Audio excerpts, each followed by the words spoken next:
La rueda de la vida. Cuarta parte. El águila. 37.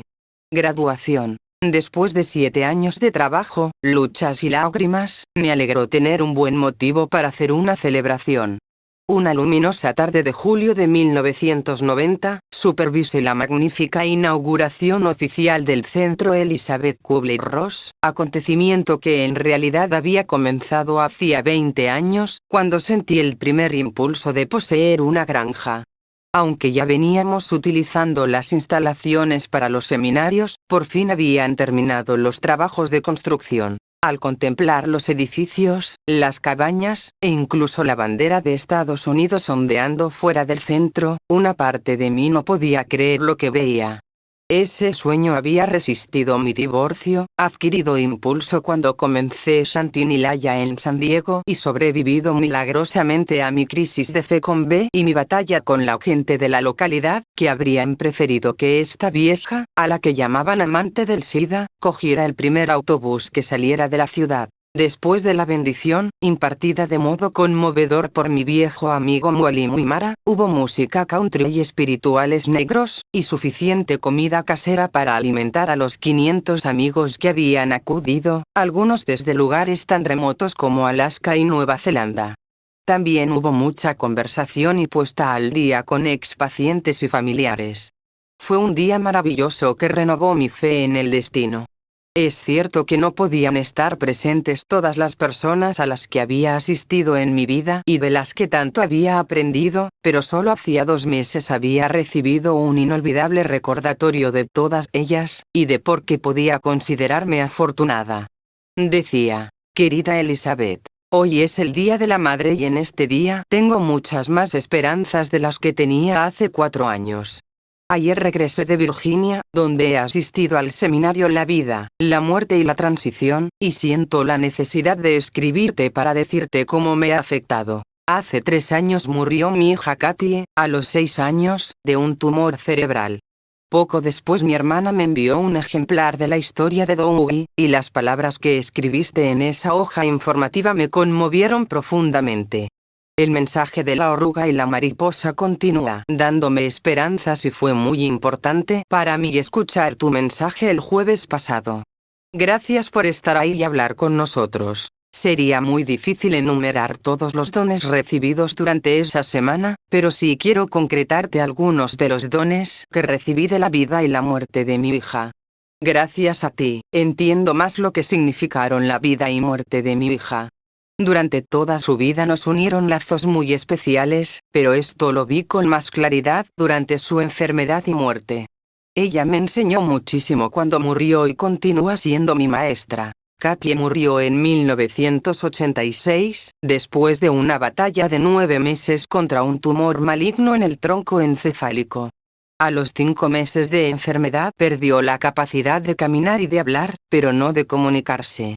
La gente se sentía muy confundida cuando la veía en ese estado semicomatoso y cuando yo afirmaba que la niña y yo no parábamos de charlar. Ciertamente yo continué hablando con ella y ella conmigo. Insistimos en que le permitieran morir en casa, e incluso la llevamos a pasar unos días en la playa 2 semanas antes de su muerte. Esos días fueron importantísimos para nosotros. Había también sobrinas y sobrinos pequeños que durante esa semana aprendieron mucho sobre la vida y la muerte. Sé que recordarán durante mucho tiempo cómo nos ayudaron a cuidar de ella. Katie murió a la semana de haber regresado a casa. Ese día comenzó como de costumbre, dándole sus medicamentos y comida, bañándola y conversando con ella. Esa mañana, cuando su hermana de 10 años se iba a la escuela, Katie emitió unos sonidos, hacía meses que no lo hacía, y yo comenté que le había dicho adiós a Henry antes de que se marchara a la escuela. La noté muy cansada y le prometí que ya no la movería más ese día. Le dije que no tuviera miedo, que yo estaría con ella y que estaría muy bien.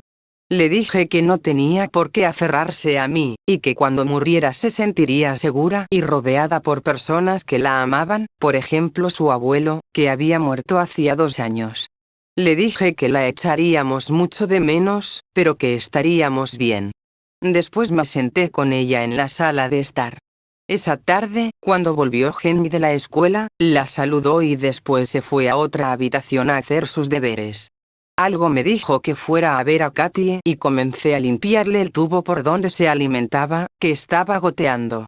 Cuando la miré vi que se le ponían blancos los labios.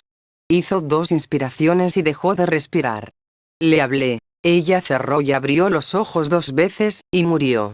Yo sabía que no podía hacer nada, fuera de abrazarla, y eso hice. Me sentí muy triste, pero también con mucha paz. En ningún momento se me pasó por la mente practicarle la reanimación, cosa que sé hacer. Gracias a ti, entiendo por qué. Sabía que su vida acabó cuando tuvo que acabar, que había aprendido todo lo que vino a aprender, y que había enseñado todo lo que vino a enseñar.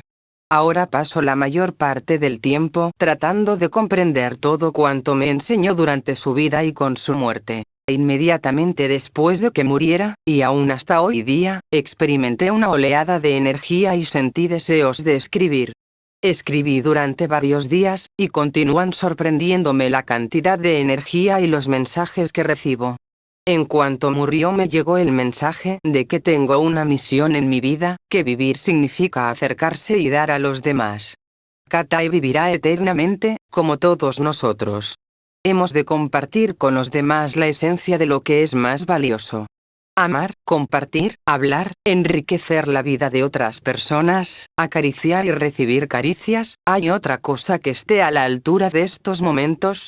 Así pues, a partir de la muerte de Katie me he embarcado en una nueva vida. Comencé un curso de orientación que terminé en diciembre, empecé a trabajar con personas enfermas de SIDA, y a comprender cada vez más mis lazos espirituales con Katie y con Dios. También me gustaría contarte un sueño que tuve vanos meses después de la muerte de Katie. Este sueño me pareció muy real, y cuando desperté comprendí que era muy importante. Tu charla del jueves pasado me hizo ver con más claridad aún su significado. En el sueño llegaba junto a un riachuelo que me separaba de otro lugar. Me di cuenta de que tenía que ir a ese lugar. Vi un puente muy estrecho que cruzaba el riachuelo. Mi marido estaba conmigo y me siguió durante un rato. Después tuve que llevarlo en brazos por el puente. Cuando llegamos al otro lado, entramos en una casa. Había allí muchos niños, cada uno llevaba una tarjeta con su nombre y dibujos. Vimos a Katie, y entonces comprendimos que esos eran todos los niños que habían muerto y que teníamos permiso para hacerles una corta visita. Nos acercamos a Katie y le preguntamos si podíamos abrazarla. Sí, nos dijo, podemos jugar un rato, pero no puedo marcharme con vosotros. Le dije que ya sabía eso. Estuvimos allí un rato y jugamos con ella, pero después tuvimos que marcharnos. Desperté con la clara sensación de que había estado con Katie esa noche. Ahora sé que así fue. Besos, MP.